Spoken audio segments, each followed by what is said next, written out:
Welcome to Part 1 of the New York State Sexual Harassment Prevention Training. Produced by Jan and Bev's Home Care for Personal Care Aid in Service Training. Please take a moment to locate your Sexual Harassment Prevention Training Assessment form in your in-service folder. You will need this form throughout this training, and will need to submit it to receive credit for completing this training. Sexual harassment and discrimination are phrases that we all have heard, and may mean different things to different people, depending on their life experiences. But there is a legal meaning that governs workplaces in New York State, that sets standard we all need to understand and follow, and that's what we're going to talk about today. Sexual harassment is any behavior that subjects an employee to inferior conditions of employment due to their gender, gender identity, gender expression, perceived or actual, and/or sexual orientation. Harassment and discrimination are often intersectional, meaning other identities, including an individual's race, ability, or immigration status may impact their experience with gender discrimination in the workplace. How we identify affects how we perceive the world and how the world perceives us. Individuals bring personal history with them to the workplace that might impact how they interact with certain behavior. It is especially important for all employees to be aware of how words or actions might impact someone with a different experience than their own in the interest of creating a safe and equitable workplace. The purpose of this training is to set forth a common understanding about what is and what is not acceptable in our workplace so all employees can recognize discrimination and understand their rights to a safe workplace. This subject matter can be difficult for some based on past experiences. If you need to pause this training to take a mental break, please do. New York State is committed to ensuring that all individuals have an equal opportunity to enjoy a fair, safe, and productive work environment. Laws and policies help ensure that diversity is respected and that everyone can enjoy the privileges of working in New York State. Preventing sexual harassment and gender discrimination is critical to our continued success. Sexual harassment and discrimination are unacceptable. Any harassing or discriminatory behavior will be investigated. Disciplinary action, such as counseling or reassignment, may be taken, if appropriate. If the behavior is sufficiently serious, disciplinary action may include termination. Repeated behavior, especially after an employee has been told to stop, is particularly serious and will be dealt with accordingly. This training will help you better understand what is considered sexual harassment and discrimination. This training will also teach you how to report sexual harassment in our workplace, as well as your options for reporting workplace sexual harassment to external state and federal agencies that enforce anti-discrimination laws. These reports will be taken seriously and promptly investigated, with effective action taken where appropriate. Retaliation against anyone making a report of harassment or discrimination is not allowed and will be punished. Sexual harassment is a form of gender-based discrimination and is unlawful under federal, state, and, where applicable, local law. Sexual harassment includes harassment or discrimination on the basis of sex, gender, sexual orientation, self-identified or perceived sex, gender expression, gender identity, and the status of being transgender. Sexual harassment is not limited to sexual contact, touching, or expressions of a sexually suggestive nature. Sexual harassment includes all forms of gender discrimination, including gender role stereotyping and treating employees differently because of their gender. Sexual harassment is unlawful when it subjects an individual to inferior terms, conditions, or privileges of employment because of their gender, gender identity, or gender expression. Understanding gender diversity is essential to recognizing sexual harassment because discrimination based on sex stereotypes, gender expression, and perceived identity are all forms of sexual harassment.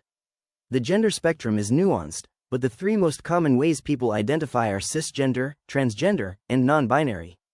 A cisgender person is someone whose gender aligns with the sex they were assigned at birth. Generally, this gender will align with the binary of male or female.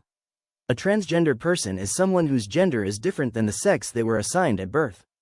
A non-binary person does not identify exclusively as a man or woman.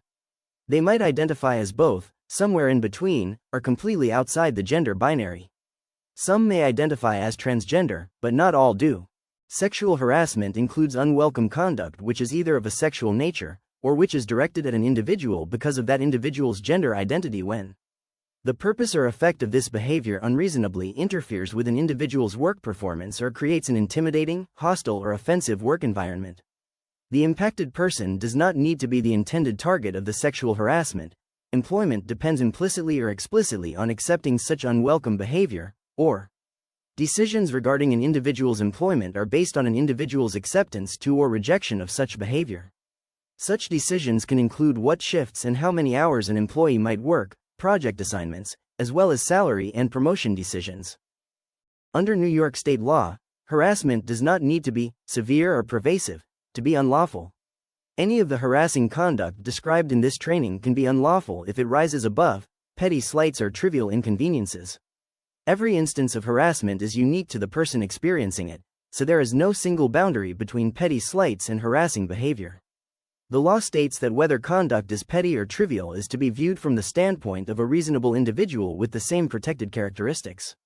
Generally, any behavior in which an employee or covered individual is treated worse because of their gender, perceived or actual, sexual orientation, or gender expression is considered a violation of our policy. The intent of the perpetrator does not affect whether behavior is harassment. The impact of the behavior on an individual is what counts. Let's discuss case study number 1, accidentally on purpose. June started a new job at a restaurant 3 months ago, and she is slowly getting to know her coworkers. While sharing a meal before the dinner rush, her manager John asks her if she has a boyfriend. June tells John that she would prefer not to talk about her personal life at work. He nods and changes the subject. June's manager asked her a personal question that made her uncomfortable. Was this sexual harassment? Please take a moment to answer question number 1 under case study number 1 on your training assessment form. The correct answer is no. Though John's question may have felt awkward to June, it was not, in itself, an act of harassment. John did not pursue the subject when June said she would prefer not to talk about it. It did not rise above a trivial inconvenience to a level of harassment or discrimination.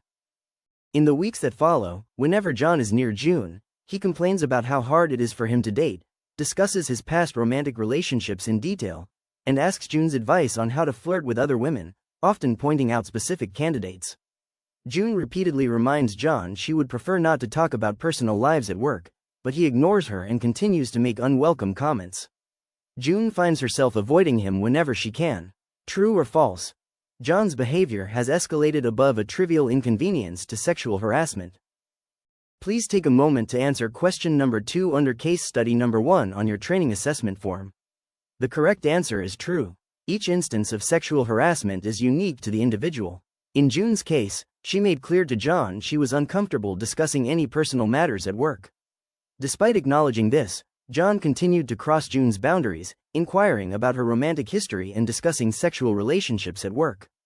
June's work life is impacted as she has adjusted the way she goes about her job to avoid interacting with John whenever she can. This appears to have escalated to a hostile work environment. A hostile environment on the basis of gender, gender identity, or gender expression may be created by unwanted words, signs, jokes, pranks, intimidation, physical actions or violence, either of a sexual nature or not of a sexual nature, directed at an individual because of that individual's gender. Hostile environment sexual harassment includes sexual or discriminatory displays or publications anywhere in the workplace, such as displaying pictures, posters, calendars, graffiti, objects, promotional material, reading materials or other materials that are sexually demeaning or pornographic. This includes such displays on workplace computers or cell phones and sharing such displays while in the workplace, as well as anything on display in the background of an individual's work from home set up during a virtual meeting. This also includes sexually oriented gestures, noises, remarks, jokes or comments about a person's sexuality, romantic history, or sexual experience.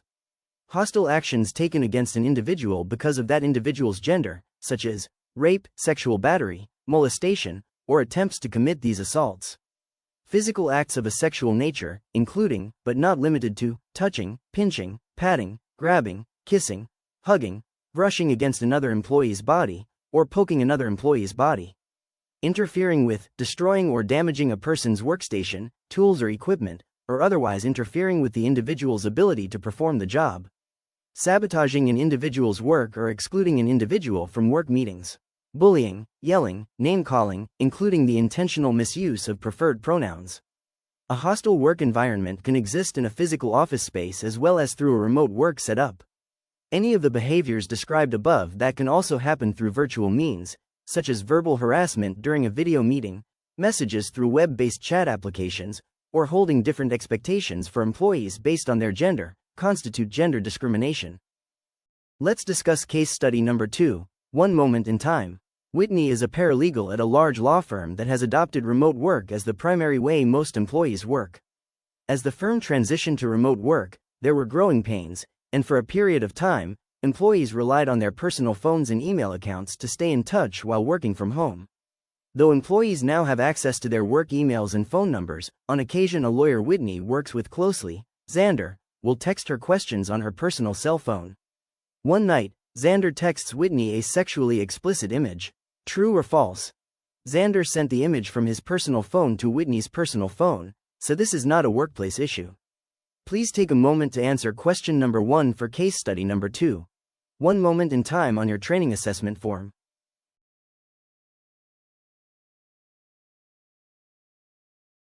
The correct answer is false. Though the incident did not happen in the workplace, harassment can occur wherever and whenever work takes place. Employee behaviors outside of work hours that might impact the workplace are covered under this policy. In this instance, though the photo was sent outside work hours, it might impact Whitney's relationship with Xander at work. Xander's behavior is covered by the Sexual Harassment Prevention Policy. The next day, after she did not respond, Xander sends Whitney a text apologizing for the night before, and states that the image was meant for someone else. A few weeks later, during a one-on-one meeting discussing a case over Zoom, Xander comments on the fact that Whitney's home workstation is set up in her bedroom, and jokes that he would love a virtual tour of where the magic happens. Uncomfortable, Whitney finds an excuse to end the meeting quickly after that. Later that same week, Xander sends Whitney a direct message during an all-firm Zoom meeting telling her he can't stop thinking about her in her bedroom during the workday. True or false? A hostile work environment cannot exist while working from home. Please take a moment to answer question number 2 for case study number 2. One moment in time on your training assessment form. The correct answer is false. The remote workspace is an extension of the office. Regardless of where the employee is logging in from, any virtual video or text-based platform is a work environment, and harassment and discrimination that takes place over these platforms constitute a hostile work environment. Let's discuss case study number 3, Working Twice as Hard. Sandra is a first-year resident intern at a teaching hospital in Buffalo. She is the only black woman in her intern class. She and her intern peers attend rounds every day with Dr. Gray. When asking interns questions, Sandra feels as though Dr. Gray holds her to a higher standard than the other interns. He frequently makes comments about her ignorance and belittles her answers to his questions, though her responses are in line with her fellow residents. One day, as they are walking between patient rooms, Sandra hears Dr. Gray tell a fellow intern that Sandra must have been a diversity hire. Upset, Sandra confides in her fellow intern Justin about what she overheard. Justin tells Sandra that he understands she is upset, but she should not read too much into it. Justin is also black, and he has never felt that Dr. Gray treats him differently than their non-black peers. When Dr. Gray is hard on them, it is because he wants them all to be great doctors. Sandra follows Justin's advice and does not make a formal complaint.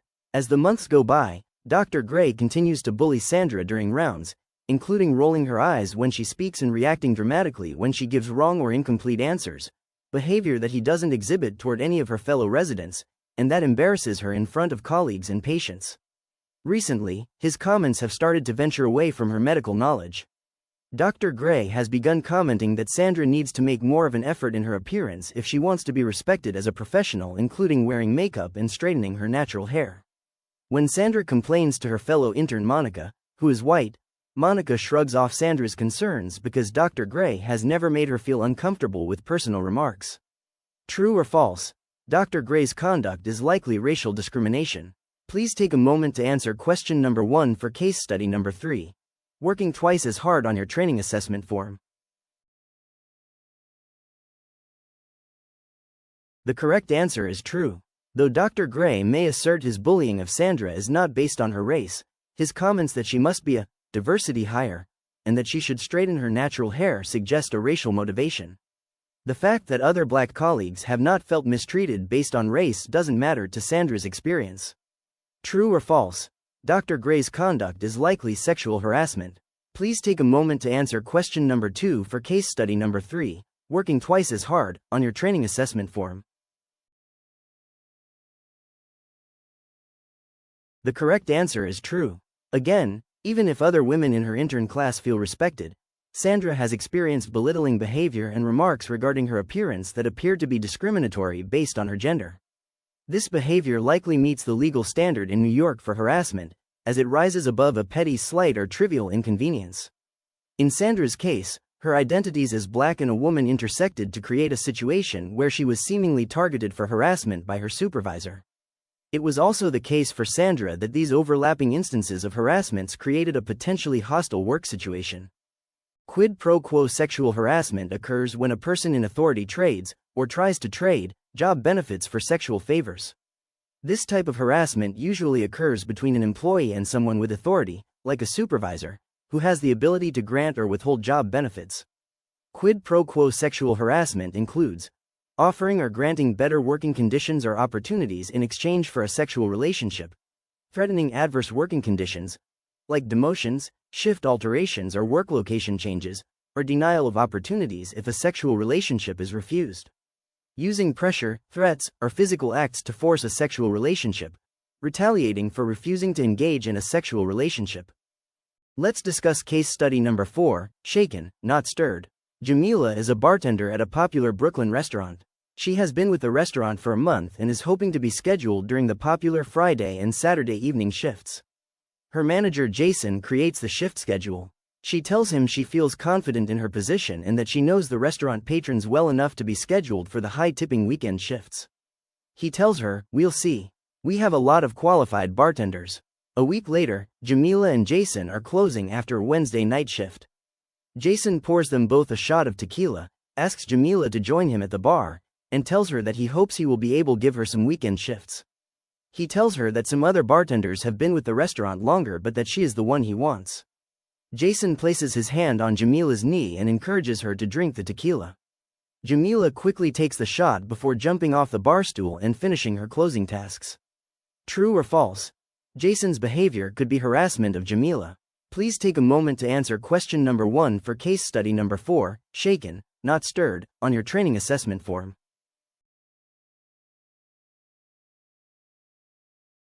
The correct answer is true. Jason's behavior as Jamila's boss is inappropriate, and Jamila should feel free to report the behavior if it made her uncomfortable. Jason's behavior, at this point, may or may not constitute quid pro quo harassment. Jason has made no promise or threat to Jamila that he will handle her shift schedule differently based on how she responds to his advances. However, his discussion of shifts while making what could be seen as a sexual advance is inappropriate and might be considered potentially coercive. If Jason continues to make advances, even if he never makes or carries out any threat or promise about job benefits, this could create a hostile environment for Jamila, for which the restaurant owner could be strictly liable because Jason is her supervisor. After a week of continuing to receive less desirable shifts, Jamila asks Jason again if he would schedule her for a Friday or Saturday night. He says that he is not sure, but there is still time for her to make it worth his while. He then asks her to come home with him after work that night. Jamila, who really needs the extra cash a Saturday night shift will bring in tips, decides to go home with Jason. Almost every week they go out at Jason's insistence and engage in sexual activity. Jason begins scheduling Jamila for Friday and Saturday evenings. Jamila does not want to be in a relationship with Jason and is only going out with him because she believes that he will change her schedule away from the busier shifts. True or false? Jamila cannot complain of harassment because she voluntarily engaged in sexual activity with Jason. Please take a moment to answer question number 2 for case study number 4, shaken, not stirred, on your training assessment form. The correct answer is false. Because the sexual activity is unwelcomed by Jamila, she is a target of sexual harassment. Equally, if she had refused Jason's advances, she would still be a target of sexual harassment. The offer to Jamila to trade job benefits for sexual favors by someone with authority over her in the workplace is quid pro quo sexual harassment, and the employer, in this case, the restaurant owner, is exposed to liability because of its manager's actions. Can Jamila complain of harassment if she got the shift she wanted? Please take a moment to answer question number 3 for case study number 4, shaken, not stirred, on your training assessment form. The correct answer is yes. Jamila can be sexually harassed even if she receives a benefit. Slide 31. shaken, not stirred count. After several months, during which she believes she has proven herself an asset during the weekend rush, Jamila breaks off the sexual activities with Jason. He immediately changes her schedule and places her in less desirable shifts with fewer customers and lower tips. True or false? It is now too late for Jamila to complain. Her relationship with Jason was consensual, so there is no proof she is receiving less favorable shifts due to the breakup. Please take a moment to answer question number 4 for case study number 4, shaken, not stirred, on your training assessment form. The correct answer is false. Jason's conduct constitutes quid pro quo sexual harassment. Whether or not Jamila accepts and benefits from or rejects and is harmed by it is irrelevant. Sex stereotyping is a form of gender discrimination. Sex stereotyping occurs when someone's conduct or personality traits are judged based on other people's ideas or perceptions about how individuals of a particular sex should act or look. Harassing a person because that person's gender expression does not conform to gender stereotypes such as appropriate looks, speech, personality, or lifestyle is sexual harassment. Harassment because someone is performing a job that is usually performed, or was performed in the past, mostly by persons of a different sex, is gender discrimination. Finally, assigning work tasks based on traditionally gendered roles, such as placing a woman in charge of refreshments or a man in charge of moving boxes, is gender discrimination. On your training assessment form, please select which of the following scenarios are examples of sex stereotyping and therefore potential grounds for a gender discrimination claim. Select all that apply. Scenario number 1. Amy is a steelworker with 25 years of experience. Her supervisor, Gus, always assigns a male coworker to partner with Amy on any project she is assigned. Similar projects he assigns to Amy's male coworkers to accomplish solo. When Amy confronts Gus, he explains that he just wants her to be safe as she is the only woman in a tough job. Is this sex stereotyping and therefore potential grounds for a gender discrimination claim? Check the box above the number 1 if you believe it is. If you do not believe it is, leave the box blank. Scenario number 2. Frank is an administrative assistant at a popular production company. He applies for an internal promotion to serve as administrative assistant to the company's executive director, which will involve greeting several high-level guests when they come to meet the director. Frank is gender fluid, and he wears makeup and dresses on occasion. Though more qualified than other candidates, Frank does not receive the promotion. The executive director explains that while he supports Frank's lifestyle, many of his guests are more traditional and would not be comfortable with Frank as their first point of contact. Is this sex stereotyping and therefore potential grounds for a gender discrimination claim? Check the box above the number 2 if you believe it is. If you do not believe it is, leave the box blank.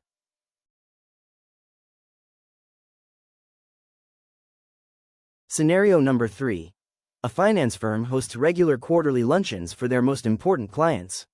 At every luncheon, the CEO Peter directs all his questions regarding the logistics of the luncheon to Susan. The vice president Pete works with an only woman in a leadership position at the firm, despite the fact that Ronald, the organizer of the lunches, is also in the room. Is this sex stereotyping and therefore potential grounds for a gender discrimination claim? Check the box above the number 3 if you believe it is. If you do not believe it is, leave the box blank. Scenario number 4. George is the primary caregiver for his young son, and works from home for a tech company while his wife goes into the office. George's toddler has been known to interrupt video meetings, but George's output is impeccable. Still, George is often left out of meetings because his boss does not want to deal with Mr. Mom. Is this sex stereotyping and therefore potential grounds for a gender discrimination claim? Check the box above the number 4 if you believe it is. If you do not believe it is, leave the box blank. If you check the box for all of these scenarios, you are correct. Each one of these scenarios, Amy, Frank, Ronald, and George, are examples of sex stereotyping and therefore potential grounds for a gender discrimination claim. Sexual harassment can occur between any individuals, regardless of their sex or gender. New York law protects employees and additional covered individuals, including paid and unpaid interns, applicants for employment, a contractor, subcontractor, vendor, consultant, or anyone providing services in the workplace. This includes independent contractors, gig workers, and temporary workers. Also, people providing equipment repair, cleaning services, or any other services through a contract with Jan and Bevs. Who can be the perpetrator of sexual harassment? The perpetrator of sexual harassment can be anyone in the workplace. The harasser can be a coworker of the recipient. The harasser can be a supervisor or manager. The harasser can be any third party, including a non-employee, intern, vendor, building security, client, customer, or visitor. Where can workplace sexual harassment occur? Harassment can occur whenever and wherever employees are fulfilling their work responsibilities, including in the field, at any employer-sponsored event, trainings, conferences open to the public and office parties.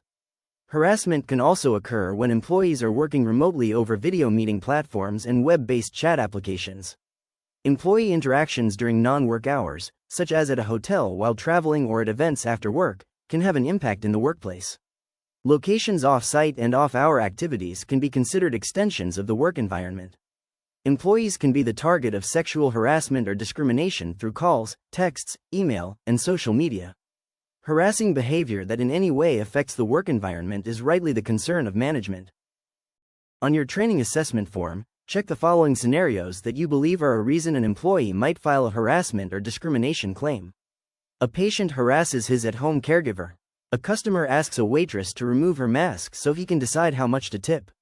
An employee frequently comments with discriminatory language on a coworker's social media posts. An employee gets handsy with his colleague at a hotel bar during a conference. A copy repair person tells jokes that are degrading toward women while fixing the copier. Cleaners employed by the building and organization rent space and discuss their sexual prowess loudly. A hotel guest gropes a housekeeper as she walks by. If you checked all of the scenarios, you are correct. Each one of these scenarios is a reason an employee might file a harassment or discrimination claim. What can you do if you witness harassment or discrimination happening? Let's discuss the 5 methods of bystander intervention that you can use when witnessing harassment. 1. You can interrupt the harassment by engaging with the individual being harassed and distracting them from the harassing behavior. 2. If you feel unsafe interrupting on your own, you can ask a third party to help intervene in the harassment. 3. You can record or take notes on the harassment incident to benefit a future investigation. 4. You can check in with the person who has been harassed after the incident, see how they are feeling and let them know the behavior was not okay. And 5. If you feel safe, you can confront the harassers and tell them their behavior is inappropriate. When confronting harassment, physically assaulting an individual is never an appropriate response. On your training assessment form, write down the method of bystander intervention that is being used in the following examples. Example 1. Hotel cleaner Frances is walking down an empty hallway between rooms. A guest pushes her up against the wall and attempts to assault her just as hotel bellhop Tony comes out of the elevator. Tony places himself between Frances and the guest and tells the guest he is behaving inappropriately. What method of bystander intervention did Tony use?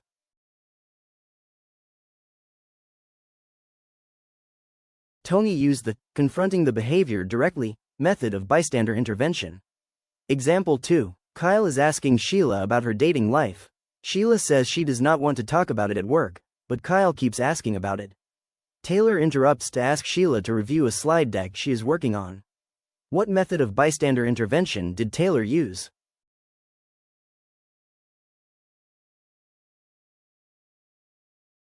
Taylor used the engaging in distracting the person being harassed method of bystander intervention. Example 3. Bartender Tom notices a restaurant customer is brushing up against his waitress Brenda, touching her arm or leg every time she comes to the table. Tom tells Brenda's supervisor, who intervenes and allows Brenda to switch table assignments. What method of bystander intervention did Tom use?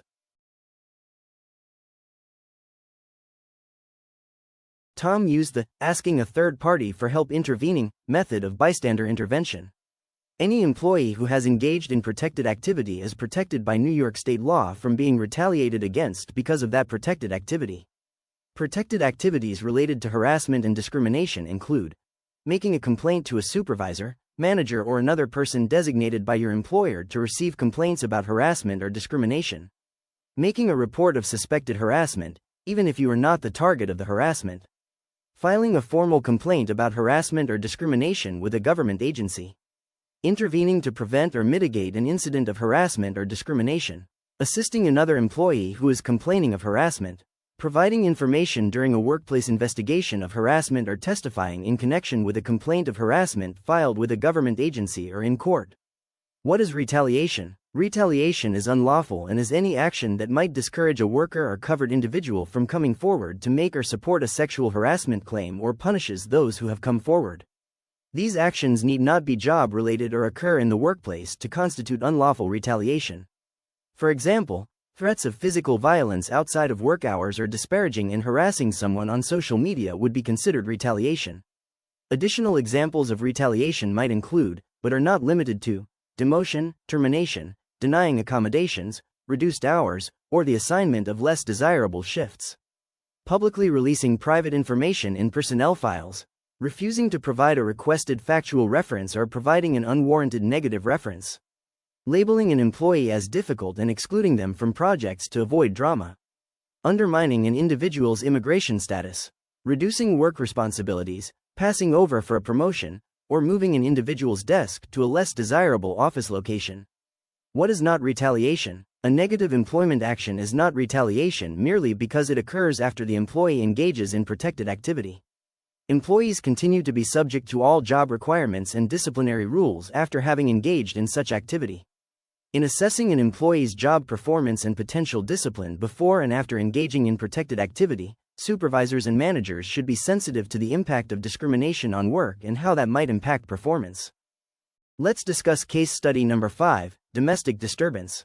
Please answer questions 1 through 3 for this case study on your training assessment form as we review this case. Maria is a domestic worker hired as a nanny by Dan and Lisa. One day while helping their daughter Jovi clean up her toys, Maria enters the hallway just as Dan is emerging from the bathroom. Having just showered, Dan is wearing only a towel.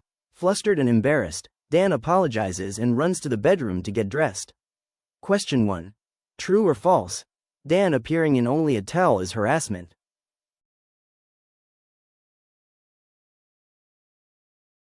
The correct answer is false. In this case, Maria and Dan's interaction is accidental. Dan did not mean for Maria to see him in his semi-dressed state. He immediately apologized and vacated the shared space. Maria focuses on caring for Jovi, and after some initial awkwardness, she and Dan have a professional, if distant, relationship. Lisa serves as the primary employer, overseeing Maria's schedule and paychecks. Though not typically scheduled for the weekends, Maria agrees to work overtime to help Dan while Lisa is away on business one weekend. Without Lisa in the home, Dan sits and stands very close to Maria, frequently brushing up against her and at one point patting her butt. Question 2. As a domestic worker, is Maria protected against sexual harassment?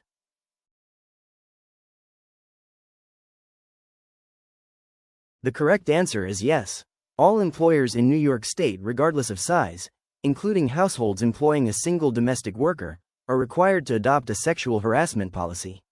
Maria is covered by the state's human rights law against sexual harassment and discrimination. If Maria feels safe, she can report the incident to her employer, Lisa. If she does not trust Lisa to act, she can file a complaint with the New York State Division of Human Rights. When Lisa returns, Maria reports Dan's inappropriate behavior to Lisa. Maria cares for Jovi and Lisa and wants to keep her job, but she tells Lisa she does not feel safe being left alone with Dan. Lisa tells Maria she appreciates her honesty. That evening, Lisa writes a post in her online neighborhood mom group warning families not to hire Maria because she is bad at her job and will try to seduce their husbands. Question 3. True or false? Lisa did not fire Maria, so her online post is not retaliation. The correct answer is false. Harassment and retaliation do not need to happen in the workplace. Such a post will make it very difficult for Maria to find a new job, should Lisa decide to fire her or should Maria decide working for Dan is no longer possible. This punishes Maria for coming forward with Dan's harassment and leaves her in a position of weakness. Please continue this training with the second, Part 2, Sexual Harassment training video.